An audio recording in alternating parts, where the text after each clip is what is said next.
Economic Survey 2019 highlighted that ability to enforce contracts and resolve disputes as the biggest constraint in age of doing business in India.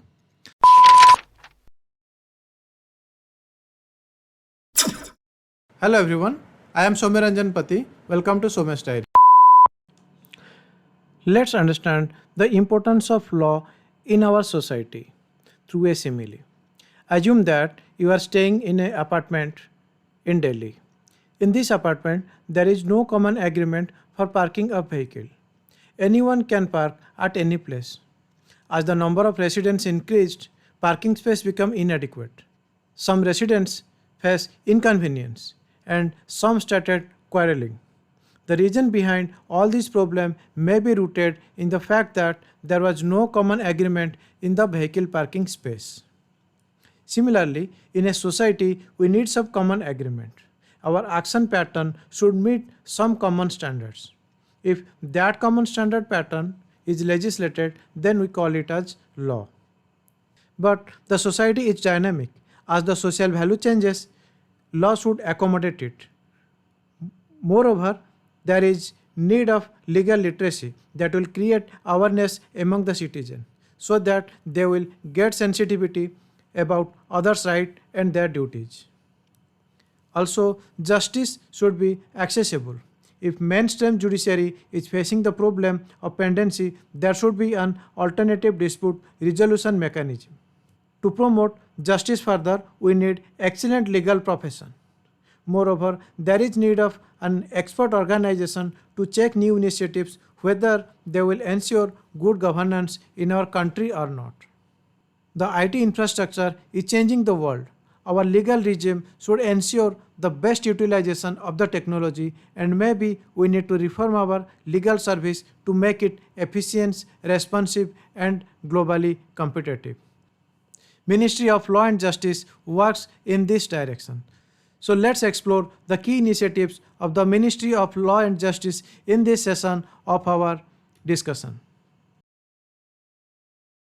Economic Survey 2019 highlighted that ability to enforce contracts and resolve disputes as the biggest constraint in age of doing business in India. Now, let's discuss the initiatives taken to improve age of doing business in India. So, the first one is enactment of the Commercial Courts, Commercial Divisions and Commercial Appellate Division of High Court Act 2015. It is an endeavor to make India investment-friendly destination. The Act will establish commercial courts along with other mechanisms that will ensure judicial disposal of commercial dispute in a fair, time-bound and transparent manner at a reasonable cost. The next one is amendment in Arbitration and Conciliation Act. Under the amendment, simplification of procedures, fixing of time limit and minimum intervention by the court is facilitated. Comprehensive provision for cost regime is also provided. It is expected that it will enable India to become an international arbitration hub. The backlog cases in India is increasing. Of course, the pandemic has affected it. As per the National Judicial Data Grid, district courts saw a sharp rise in 18.2% between 2019 and 2020. In majority of cases, government is also a litigant. Thus, government can reduce the number of litigation by becoming an efficient litigant and responsible litigant. Thus, government is working on national litigation policy. According to the policy, government will reduce the cases between department and PSU through intervention of empowered agencies. It will also take certain responsive measures for reducing new files. Similarly, you might be knowing that under Article 136, Honorable Supreme Court can entertain cases known as special leave petition. Government will rationalize its appeal policy and will take restraint under Article 136. Moreover, ICT enablement can increase the disposal rate as well. Thus, government will promote ICT-enabled case management efforts, then efforts to club the cases together and effective holding of PIL. There is also a web portal, legal information and management based system. This is set up for monitoring of court cases of the Government of India.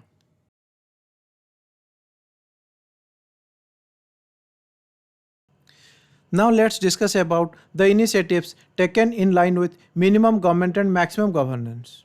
There are many laws which has become obsolete with time. There are many laws which are redundant with other existing laws, and there are many laws which has lost its significance.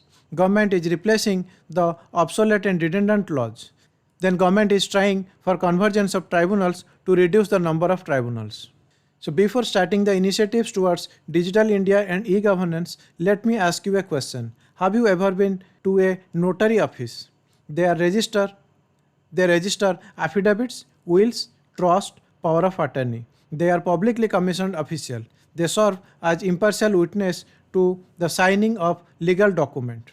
Under Digital India, online system is developed for receipt of application of appointment of notaries. E-governance and e-court usage started in Income Tax Appellate Tribunal. This is also digitization of work of appeal undertaken from the Appellate Tribunal. This will help in accessibility of data from any station. Then the web portal LIMS has been introduced for centrally monitoring cases of Union of India pending in various courts and tribunals. The available data will be used for policy planning purpose. Now let's discuss the initiatives towards computerization of courts. E-Court Mission Mode project has been taken up for universal computerization of district subordinate courts. It will also provide services to concerned stakeholders like litigants, lawyers, and judiciary. E-Court Phase 1 is completed now. E-Court Phase 2 aims to automation of workflow management. It enables courts to exercise greater control in management of cases. It includes touchscreen based kiosk, use of e-filing, e-payments, mobile applications, and composite setup services through Judicial Service Center. Then let's discuss some important initiatives under the project. So the first one is wide area network connectivity. It aims at connecting all district and subordinate courts complex with technology like OFC, RF, and VSAT. This forms the backbone of e-court project. The next one is National Judicial Data Grid. It provides information of the workflow to the concerned stakeholder. Then we have virtual court, which will be managed by a virtual judge. The virtual judge is an algorithm and not a person, so it can work 24/7. Then we have Justice Clock. This is a LED display message signboard system. It brings public awareness about justice sector. It will advertise various schemes of department. Then there is a vision document for e-court phase 3. A committee has been constituted for ideation of the document. Now let's discuss about some projects related to access to justice. So the first one is Tele-Law. It is a digital initiative to provide free legal advice to marginalized section of the society. It tries to address the case at pre-litigation stage through video conference or telephone at common service center. The next one is Nyaya Bandhu. It aims to provide free legal assistance to the persons eligible under Section 12 of Legal Service Authorities Act. Mobile application for the service is also available. Then access to justice for Northeast and Jammu Kashmir program is there. The program aims at creating legal awareness and improve legal literacy and address the legal need of vulnerable section of the society. The next one is National Legal Service Authority. It provides free services to weaker section of the society. It has various new initiatives for women and others. A detailed note of the same is given in my blog. Please refer to it. Then we have Lok Adalat. It is an alternative dispute resolution method at pre-litigation stage. Then we have the fast track special courts for expedition, trial and disposal of pending cases related to Rape and POCSO Act. Then we have Gram Nyayalayas. It aims to provide justice at the grassroots level so that they will not dependent on extrajudicial system. It will ensure that opportunity for securing justice are not denied to any citizen by reason of economic, social or any disability. Then we have a centrally sponsored scheme for development of infrastructure facility for judiciary. So I hope you got an overview of the different initiatives of the department. That's all for today. Meet you in the next video with another topic. Thank you very much for your precious time. If you like the content, please like, share and subscribe to my channel. Such value added content, stay connected to me.